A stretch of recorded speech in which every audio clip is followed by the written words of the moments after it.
Feel good factor, feel bad factor.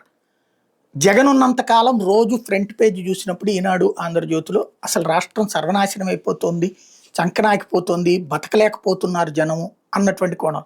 సంక్షేమ పథకాల్ని తప్పుపడుతూ, అట్లాగే అభివృద్ధిని తప్పుపడతా, పెద్ద పెద్ద వాళ్ళు ఇన్వెస్టర్లు వస్తే వాళ్ళకి దోచి పెడుతున్నారు అదానీలకు, అంబానీలకు అంటూ జరిగే ప్రతి మంచిని చెడుగా చూపెడుతూ ఫ్రంట్ పేజీ, బ్యాక్ పేజీ స్టోరీలు రాసేవాడు.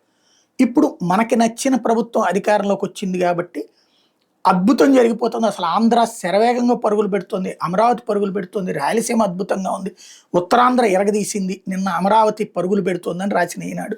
ఇవాళ సీమకు పారిశ్రామిక హంగు పెరిగిపోయింది, అసలు విపరీతంగా జాబ్స్ వచ్చేస్తున్నాయి, లక్షలాది మందికి ఉపాధి వచ్చేస్తుంది, 1,59,000 కోట్ల పెట్టుబడులు వచ్చేసినాయి, 46 భారీ ప్రాజెక్టుల ఏర్పాటుకు అనుమతులు వచ్చేసినాయి, 1.26 లక్షల మందికి ఉపాధి అవకాశాలు వచ్చేసినాయి, విద్యుత్ హబ్గా రూపాంతరం చెందిపోతుంది అన్నటువంటి విషయాన్ని హైలైట్ చేసుకొచ్చింది. తద్వారా అసలు రాయలసీమను కూడా ఇప్పుడు స్వర్ణ రాయలసీమగా మారిపోతుంది అన్నటువంటి కోణాన్ని ప్రొజెక్ట్ చేసుకొచ్చింది. సేమ్ సాక్షి రివర్స్లో వెళ్తుంది.